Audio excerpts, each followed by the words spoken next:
Si vous passez assez de temps sur Internet à vous documenter sur les animaux et à consommer du contenu animalier, ou même tout simplement à les observer, vous commencez à remarquer des choses un peu trop spécifiques sur eux et sur leur comportement.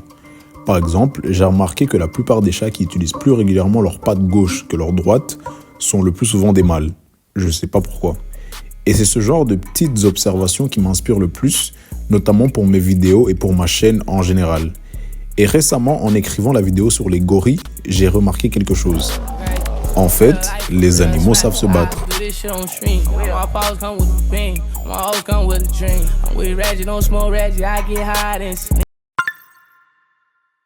La culture et les médias asiatiques en sont pleins d'exemples d'arts martiaux inspirés par les animaux.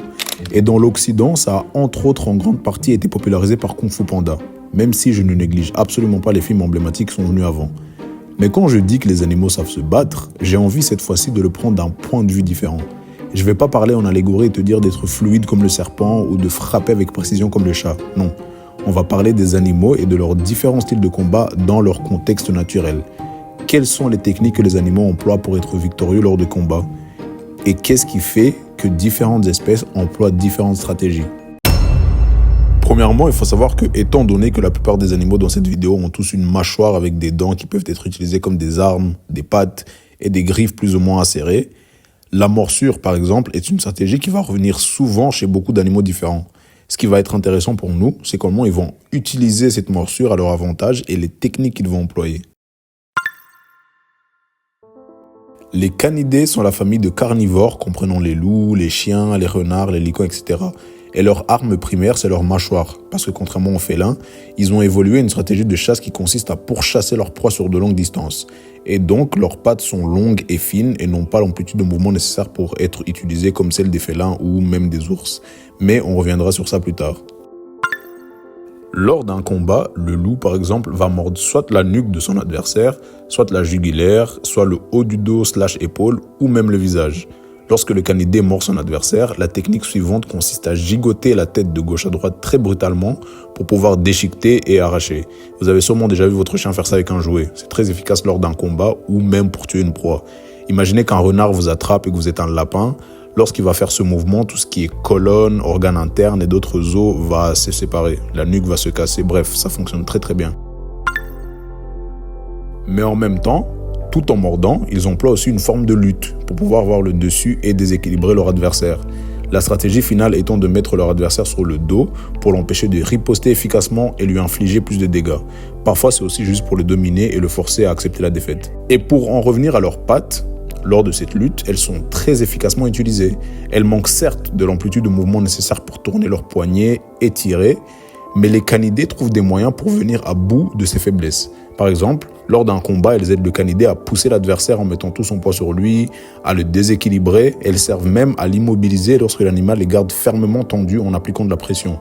Vous avez sûrement déjà vu des chiens faire ça lors d'une dispute. Les ours sont l'un des animaux qui ont un style de combat qui ressemble directement à un art martial que les humains utilisent, techniquement et même juste dans l'apparence. Et cet art martial, c'est la lutte gréco-romaine, ou juste le grappling en général.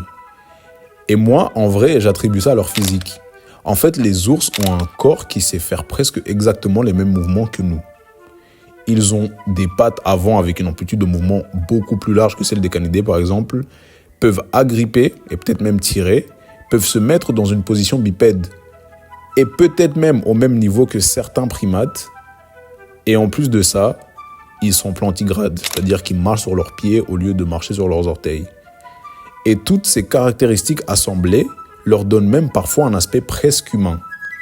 Et à mon avis, comme je vous l'ai dit, c'est l'une des raisons qui explique leur technique de lutte très similaire aux nôtres. On les voit exécuter des takedowns, par exemple, comme ce takedown magnifique lors de ce combat entre deux grizzlies au Yellowstone. Regardez comment l'ours contrôle la tête de l'adversaire, la fait passer au-dessus de son centre de gravité et de ses jambes, ce qui les met dans une position déséquilibrée. Et tout ce qui lui reste à faire, c'est de le pousser dans le sens inverse de ses jambes et il a le takedown. C'est absolument magnifique. Il y a d'autres exemples d'ours exécutant des techniques presque mouvement par mouvement comme des lutteurs, comme cet ours qui déséquilibre pour prendre le dos de cet humain. Mais je ne vais pas nécessairement tout vous montrer, je pense que vous voyez où je veux en venir. Leur lutte les aide donc à avoir le dessus sur leur adversaire en se plaçant dans des positions avantageuses pour infliger le plus de dégâts à l'adversaire sans en recevoir en retour. C'est un peu le but pour tout combat. Et ça nous ramène à notre prochain point.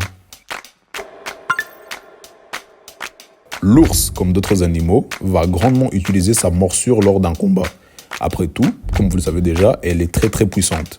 Accouplés à leur lutte, ils utilisent leur morsure pour mordre, agripper et arracher. Et comme les canidés, ils semblent mordre généralement les mêmes parties du corps.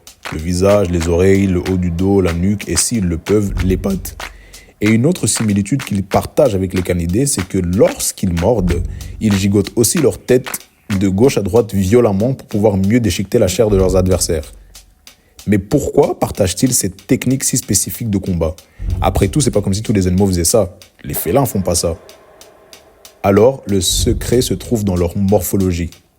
Les canidés et les ursidés ont tous les deux de relativement longs museaux, une forme de crâne presque triangulaire et des canines assez courbées. Et ce que ça va leur procurer, c'est qu'ils vont avoir une plus grande résistance envers les forces latérales lorsqu'ils sont en train de mordre. Donc, les forces qui viennent sur les côtés de part et d'autre. Les félins, avec leur museau assez court et leurs canines relativement droites, ne peuvent pas mordre de cette façon. Leurs crânes presque carrés sont plus résistants envers les forces verticales et en plus de ça, leurs dents se casseraient parce qu'elles sont trop droites. Les ours et les canidés utilisent donc cette même technique parce que leur morphologie similaire leur permet.